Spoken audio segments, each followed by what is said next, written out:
Certo, rapazes, nosso prejuízo acumulado já ultrapassa 150% ao do ano passado. O que eu não entendo por quê, já que esse ano tivemos ótimas ideias de jogos. Então, me deem ideias. Chefe, e se a gente fizesse um jogo que parece com o da concorrência?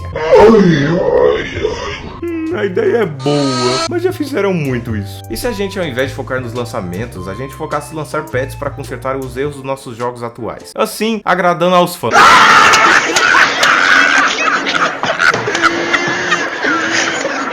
E se a gente tentasse fazer um jogo inovador, com uma jogabilidade de qualidade e inédita, tema diferente, e uma história que não fosse clichê, com uma mensagem que não seja rasa? É um risco, claro, mas caso dê certo, será um marco inesquecível em nossa empresa.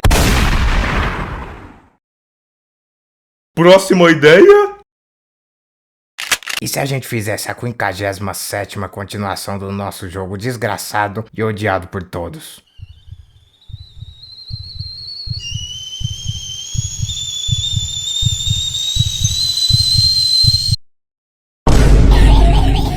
Ultimamente eu tenho percebido um novo padrão na indústria de videojogos. Jogos indies agradam e jogos AAA podem agradar.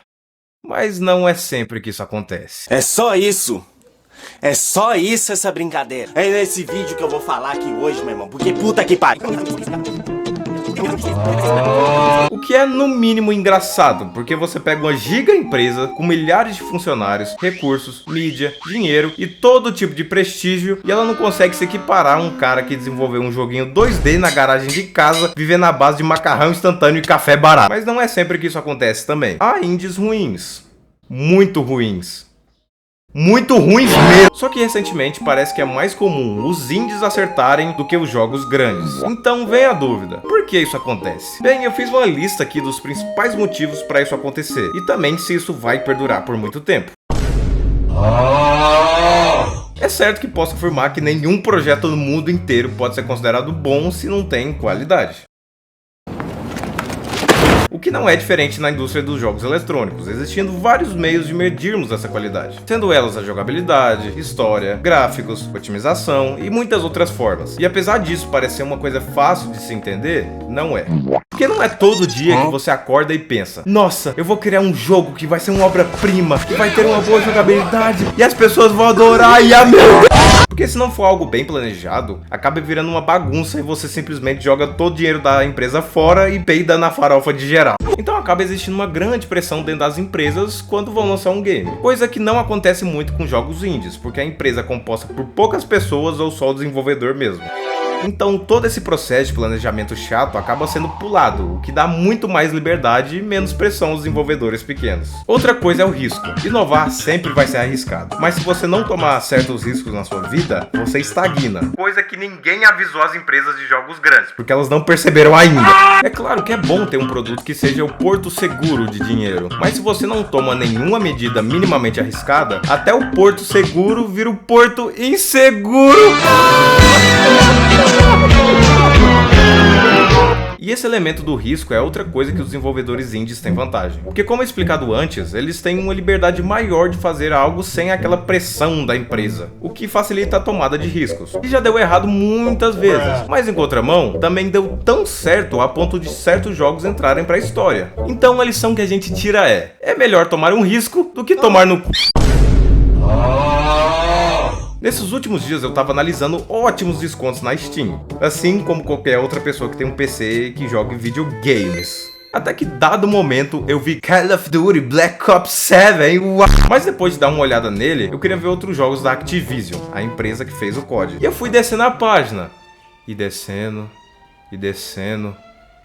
e eu comecei a ver umas coisas... Mano, esse jogo aqui, tá vendo? COD Black Ops 2, né? Bonitão, papapá, e você vê aqui, 300 conto. Ah tá, tudo bem. É um jogo de grande nome, história e jogabilidade boas, tals. Faz sentido, né? Mas se você for reparar aqui, olha só. 12 de novembro de 2012. 2012! Um jogo de quase 15 anos atrás custa 300 conto, velho. Sinceramente, isso aqui é falta de vergonhice na cara mesmo, porque não faz sentido nenhum esse preço. A empresa tá falando na nossa cara que quer dinheiro e que se foda o resto. Olha, eu não vejo problema em uma empresa querer fazer um jogo visando lucro, mas o problema começa quando mesmo o jogo sendo lançado há 20 anos atrás, ou ele sendo feito com a bunda, custa 1/3 do salário mínimo bostileiro, velho. Coisa que entra em contraste total com jogos indies, que mesmo sendo atuais e demorando mais para serem lançados, custam muito menos do que certos jogos atuais.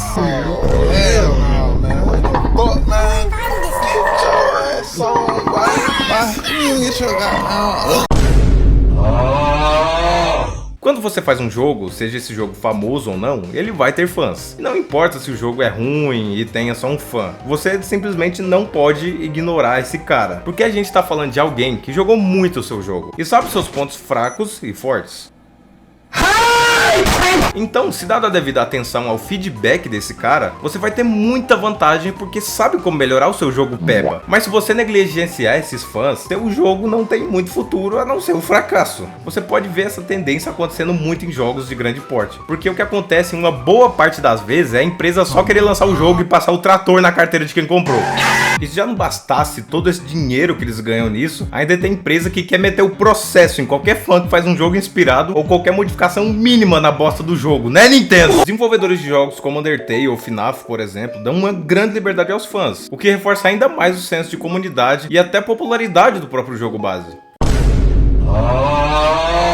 Hoje temos muito mais jogos indies devido a algumas ferramentas, como a maravilhosa Steam, por exemplo. E também antigamente era muito mais caro de se produzir um jogo, pelo fato de que o port era apenas para os consoles. Tá, então por que os jogos eram melhores antigamente? Primeiro que aquelas empresas não eram tão grandes como hoje, então muitas delas ainda estavam naquela fase de crescimento e não tinham uma fórmula mágica para seguir e acabavam tomando muitos riscos na hora de inovar, o que acabava dando certo e errado ao mesmo tempo.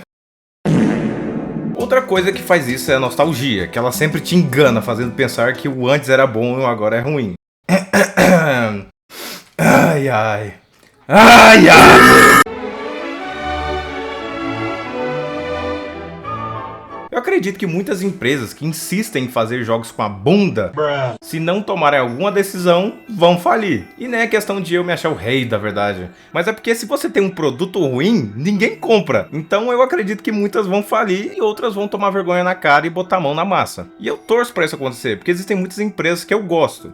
Ou pelo menos gostava. Agora, sobre os indies, eu acredito que vão continuar do jeito que estão. Alguns vão dar errado, mas outros vão continuar inovando, surpreendendo e agradando a gente.